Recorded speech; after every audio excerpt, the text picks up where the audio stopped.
আসসালামু আলাইকুম বন্ধুরা, এই তো মাছ ভাজি করছি। মাছ ভাজি করে রান্না করব। এখানে আরও এই তো মাছ ভাজি করে রেখেছি। আজকে কিন্তু সকাল সকালে আমি কাজ সেরে ফেলছি। এই তো দেখাচ্ছি, তরকারি রান্না করছি, সসিন্দা তরকারি তেলাপিয়া মাছ দিয়ে। আর এখানে শাশুড়ির জন্য আম কুটে রেখেছিলাম খাবে বলে। ভাতও রান্না হয়ে গেছে, সব কিছু কিন্তু সিলিন্ডারে রান্না করছি।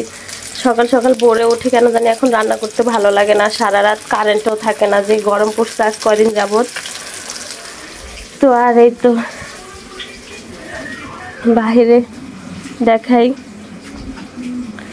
এই দেখো আমাদের ঘরে এত মানুষ। দেখো আমি সবসময় তোমাদেরকে বলি, এই যে কতগুলো থাল বাসন হয় দেখো। আর এই পানির জগগুলোও কিন্তু কয়েকদিন পর পর ধোয়া লাগে, নয়তো ভিতরে লাল হয়ে যায়। তো লাল হলে খেতে ভালো লাগে না পানি যদি থাকে জগে।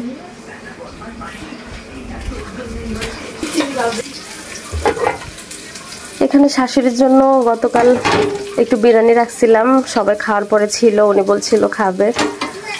আপনাদেরকেও কথা দিয়েছিলাম যে আমি বিরিয়ানির ফাইনাল লুকটা দেখাবো। আসলে আমি বিরিয়ানির ভিডিও করতে ভুলে গেছি। ইনশাল্লাহ আরেকদিন শেয়ার করব, কারণ বিরিয়ানি তো রান্না করা হয় আমার কয়েকদিন পর পর। ইনশাল্লাহ আরেকদিন শেয়ার করব আপনাদের সাথে। তো মাছ ভাজা তো শেষ, এখন এই তো মাছটা বসিয়ে দিব।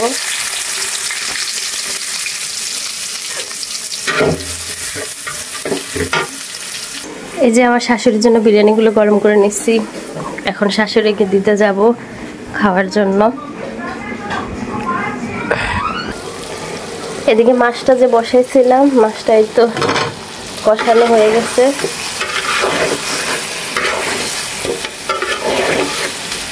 ঝোল দিয়ে দিব এখন।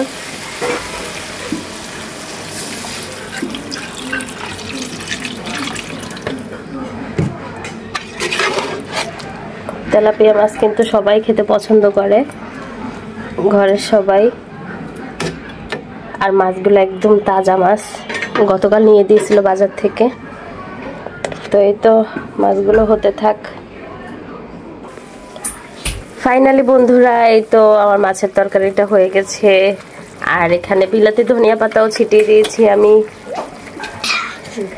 আজকে শুধু মাছ রান্না করেছি আর তরকারি, আর অন্য কিছুই ভাজি করলাম না বা কিছু করলাম না। করলা ছিল ঘরে, করলা ছিল, কিন্তু করলা ভাজি করলাম না, কারণ আজ কয়েকদিন যাবত করলা ভাজি করা হইতেছে, এমনকি খাওয়া হইতেছে।